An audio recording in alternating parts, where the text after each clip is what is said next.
Hello all, welcome to part 7 of module 2 in the Security Tube Python Scripting Expert course and certification.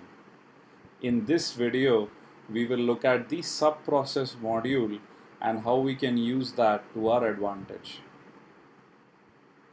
So what does subprocess do? Well, basically it helps you invoke other processes and interact with them. So let me give you some examples.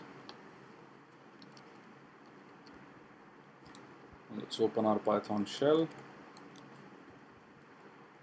Let's import subprocess.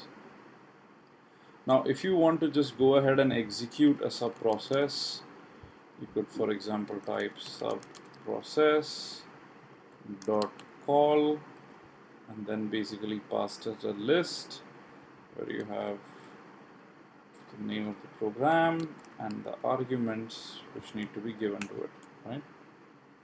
And basically this executes that and the output comes to your std out or std error.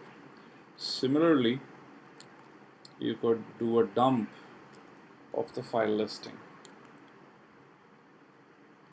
right? Fantastic. Now the thing is, what if you wanted to take all of this input and use it within your application, right?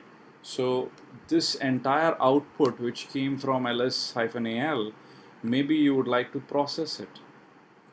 So in order to do that, we will change this a little bit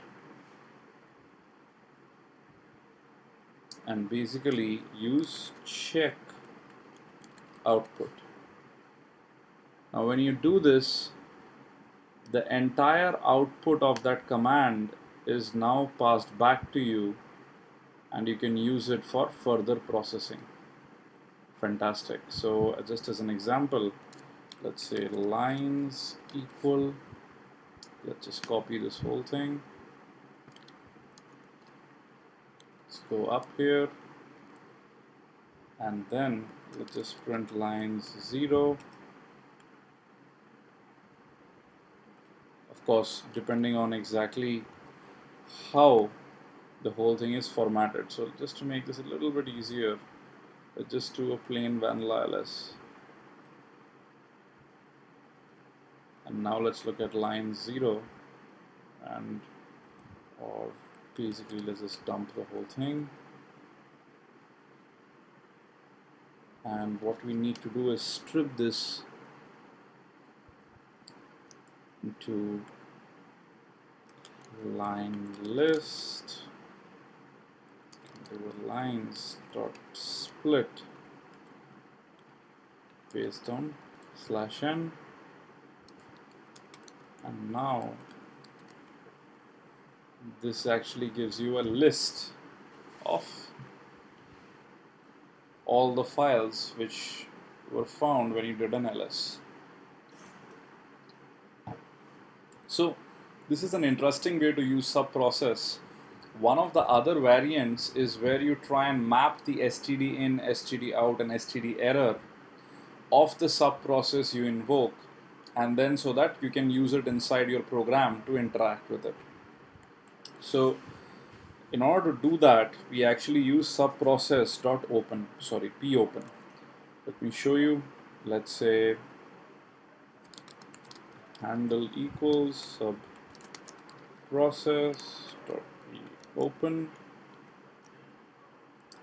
Now let's say this is the command which we are running, and then we map all of this. Std in equals pipe, std out equals pipe again,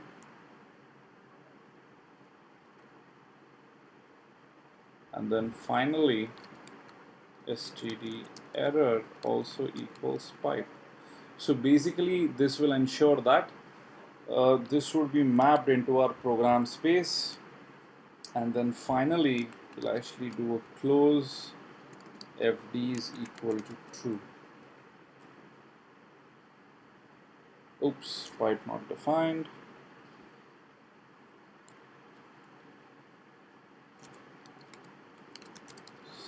process.pipe.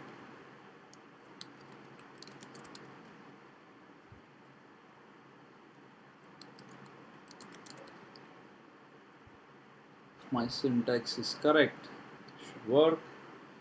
And if you just wanted to read the output which ls gave you, all you now have to do is handle.read, just like you were reading any stream. Oops, my mistake. Handle.stdout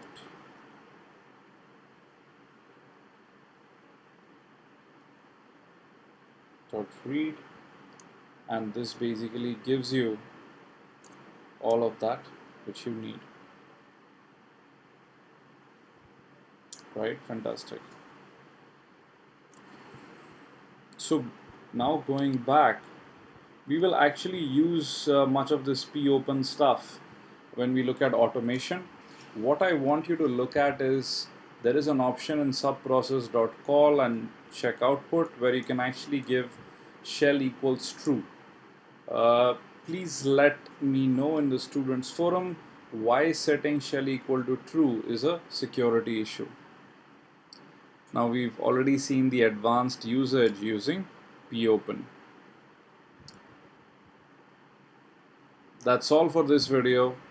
We will use the subprocess in a later module when we look at automation.